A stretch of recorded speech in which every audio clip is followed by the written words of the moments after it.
This is Dolynny TV, ladies and gentlemen. Welcome back to another edition of Edmonton Oilers discussion. This fine Saturday morning when I'm rolling out of bed at 11 o'clock in the morning.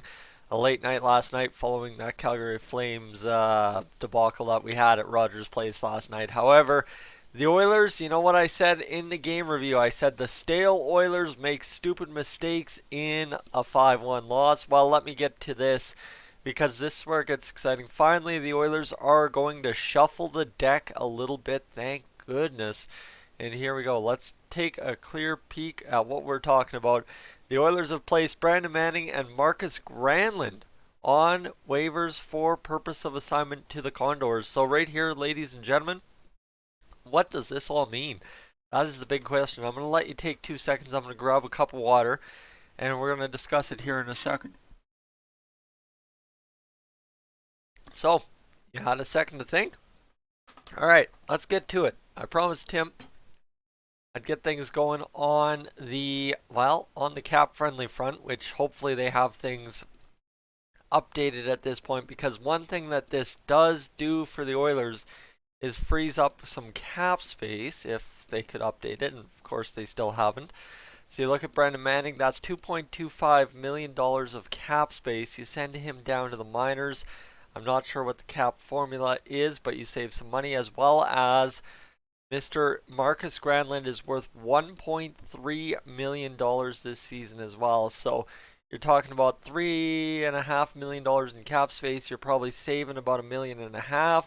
So you've got yourself freed up with about $2 million in NHL quality cap space at this point by sending both these guys down to the minors, and that's if Markus Granlund and Brandon Manning both clear the waiver wire. That's the interesting part here. So for Markus Granlund, he has 3 goals, 1 assist, and 4 points in 31 games with the Oilers this year. He's been primarily used as a fourth line penalty killer.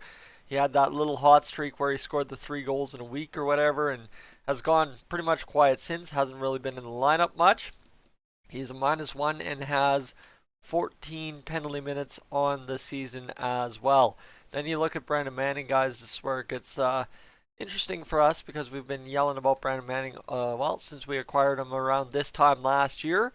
And let me tell you, for the current season stats, Brandon Manning's played 9 games. He's had 1 goal.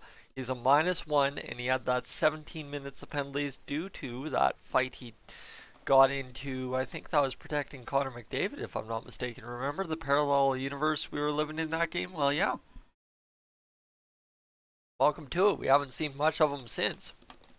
So, Brandon Manning also going down to the Condors. Now, thing is, with this move, you do have to realize that this is if the Oilers, A, have them clear, and this is B, if the Oilers don't have something else in the works, right? So you think about it this way. They're assigning these 2 guys to the Bakersfield Condors. Well, okay, fine and dandy. That's great. What does that mean? That means we're clearing a little bit of cap space by sending these guys down. But realistically, where are we making up these roster spots, right? It's not like we are in the Toronto Maple Leafs situation where we can't ice a full 23-man roster without sending some guys down and basically shuffling the deck every 5 seconds to make sure the cap numbers are good. And realistically, we have Matthew Benning and Kyle Brodziak on the IR. Kyle Brodziak failed his opening season physical, so it's not like he's magically coming back unless I missed something big, but I really don't think I did. And you look at it this way. Right? You check Twitter, there's nothing else to it. There's no trade rumors. There's really nothing. There's nothing much to it other than the Oilers YYC podcast suggesting maybe that the Oilers should claim Eric Comrie off waivers from the Winnipeg Jets. But right now, you know, it's simple, right? It's simple. This move on paper makes some sense. You get Matt Benning back, send down Brandon Manning. That way you don't have to send down Caleb Jones. It all makes good, fine, and dandy sense. But there seems to be a missing link somewhere along the way here, and that's kind of what I'm thinking is somewhere in Oilers land, there's a missing link as to why it's Brandon Manning and Markus Granlund going down on waivers. Because you think about it this way, let's just go review for a second the other Oilers contracts that you have on waivers, or that you could put on waivers. So Sam Gagner, right? We've put him on waivers once this year, 3.15 million. Then you've got Markus Granlund at 1.3. Jujhar Khaira, he's committed. I don't think you're losing him anytime soon. Josh Archibald, 1 million. And then you've got Riley Sheahan at 900,000. I don't think you lose Sheahan anytime soon. But Patrick Russell at 700,000 as well. So look at it that way, right? Hold on a second. That makes a little bit of sense. Like, there's a couple other guys. Why wouldn't you do like a Gagner instead of a Markus Granlund if you're trying to clear all this cap space? So that's the interesting part to me. It's it's a very sensible move, and I get where they're going, and I'm sure we're probably going to call up like Colby Cave or somebody completely not relevant from the NH or from the HL. Like, we could easily call up Tyler Benson or Kyle Yamamoto, but it'll be more than likely a Colby Cave or a Josh Curry or Joe Gambardella. And not that I have problems with any of those guys. It's just simply like we need a young spark here, and that would not be bringing it in like we need to with Yamamoto or Benson or Marudi. So you look at it that way, right? Now, Brandon Manning, this is an interesting go because for the Bakersfield Condors, they used him for a couple of games last season, and then during the playoff run, he was sitting in the press box. We had a $2.25 million NHL cap hit sitting in the press box in AHL playoff games. Okay, that was the crazy part. And actually, subscriber Sam told me a story about how he ran into him during that game. So, crazy to think, right? You sit there and talk about it. It's like, okay, now we've sent Brandon Manning back down. We have Markus Granlund down there. That is, technically speaking, $3.5 million in NHL cap space now sitting in the minors if they clear waivers. Now, that's the part I haven't talked about so far on this whole shebang with these two going down. Is Markus Granlund, I don't like.